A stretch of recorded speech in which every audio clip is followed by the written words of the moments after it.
चार दिन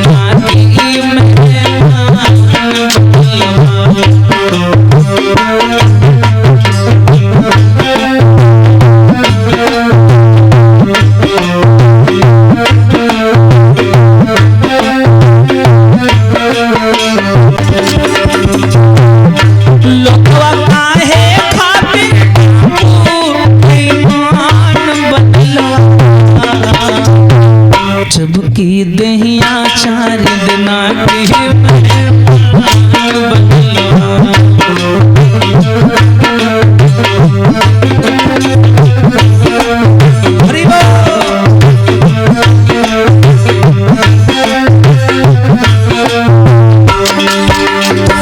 और देखो भैया काहे करती हो गरूर एक दिन जई हो जरूर काहे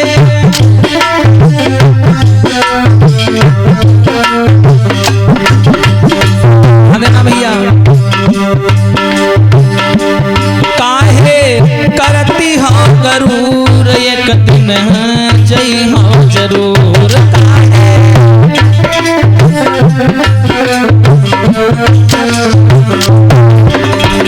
और देखो भैया तोहरा जाय खातिर पासे का तोहरा जाय खातिर पासे का विमान बनलवा जबकि दहिया चार दिना की मेहमान बनलवा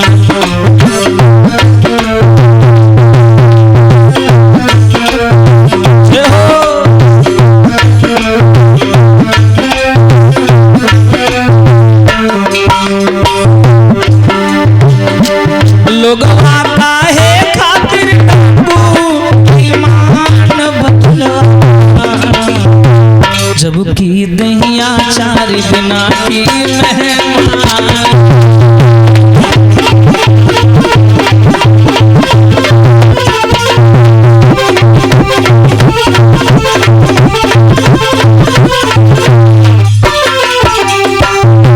अब देखो भैया वही समझा रहे हैं सूर्य भगवान कि देखो भैया इंसान जानता है कि हम जिस रास्ते पर जा रहे हैं वो रास्ता गलत है, इन सब के बावजूद आदमी गलत काम करने से पीछे नहीं हटता, जानता है कि ये रास्ता गलत है। ऐसा करो तुम भागवत सुनाओ, ये जब भागवत सुनाओगे तो इसका उद्धार हो जाएगा।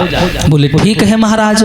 गोकर्ण ने भैया जहां कथा होनी थी उस जगह को गंगा जी के गाय के गोबर से धुलवाया, गंगा के जल से धुलवाया, गाय के गोबर से लिपवाया और लिपवाने के बाद में सुंदर सा बांसों से केला के पत्तों से व्यास मंच बनाया गया।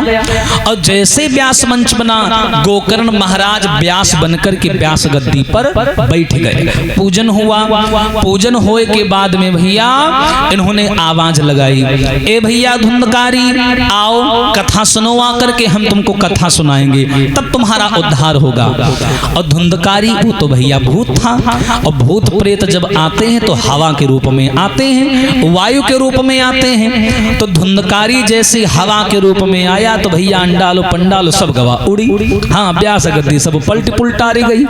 गोकर्ण कह लगे तब तो भैया हुई गई भागवत, ऐसे हम थोड़ी तुमको भागवत सुना पाएंगे, ऐसे ना आओ। दोबारा फिर व्यास मंच बनाया गया, सामान वगैरह लगाया गया।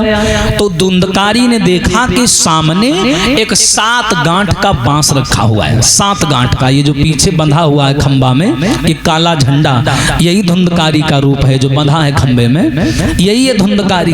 तो 7 गांठी का बांस रखा हुआ था।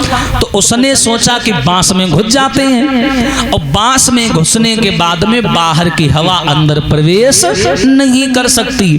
तो इसने क्या किया भैया, ये बांस में प्रवेश कर गया और एकाग्रचित्त होकर के अपना स्थान बना लिया और कथा सुनने लगा।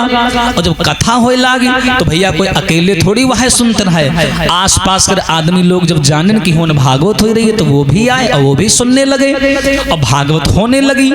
और जैसे पहले दिन की कथा खत्म हुई भैया, विराम हुई, तो बांस की पहली गांठ चिटक गई। पहली गांठ। और जैसे ही दूसरे दिन की कथा विराम हुई तो दूसरी गांठी चिटक गई, तीसरे दिन की कथा विराम हुई तो बांस की तीसरी गांठी चिटक गई और वो उसी बांस में बसा हुआ था। ऐसे ऐसे करके जब 7 दिन की कथा पूरी हुई तो 7 गांठी चिटक गई। वो धुंधकारी जो भूत था भैया वो भूत नहीं रहा, सुंदर सा राजकुमार बनकर के प्रकट हो गया और बैकुंठ धाम से विमान आए हैं, भगवान लेने आए हैं उसको, अपनी गोद में बिठा करके धुंधकारी को लेकर चले गए। देखो भैया धुंधकारी को तो लेके चले गए, अकेले वह तो कथा सुनते नहीं रहे और आसपास के गांव के आदमी सुनते रहे और वही जौन रहे वही भैया व्यास जी ते लड़े लाग, गोकर्ण से लड़ाई लड़ने लगे। बोले यो बताओ व्यास जी, कथा हमने भी सुनी, कथा तुम्हारे भाई ने भी सुनी, उसके लिए विमान आया, हमारे लिए क्यों नहीं आया? हम तो भाई भागवत सुनी है, हमारा कल्याण क्यों नहीं हुआ? उसके लिए विमान आया, हमारे खातिर साइकिलों नहीं आई, बताओ ये कहाँ का नियम है? तो गोकर्ण बोले भैया सीधी सीधी बात है, यहाँ सुनने और समझने का फेर होता है। श्रोता 3 प्रकार के होते हैं, एक होता है श्रोता और दूसरा होता है सोता और एक होता है सरोता।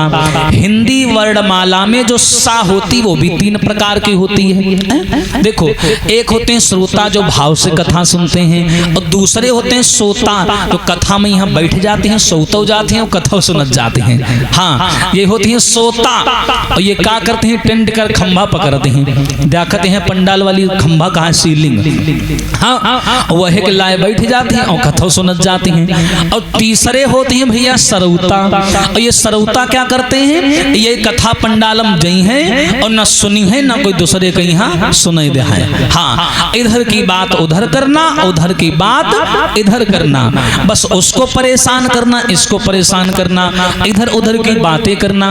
और बताओ भैया का हाल चाल है, खेतों में पानी लगायो कि नहीं लगायो? और माताओं की भी रीति निराली। और बताओ बहनी धोती कत्ते लाई हुई है, ये बातें वही बातें, यही सब बातें भगवान के दरबार में होती रहती। तो ये हो गए सरौता, ना सुने और ना सुनन दे, ये होते हैं। तो गोकर्ण ने समझाया और कहा भैया देखो धुंधकारी ने 7 दिन भगवान की कथा सुनी है, लेकिन 7 दिन निराहार होकर के कथा सुनी है, ना कुछ खाया और ना कुछ पिया।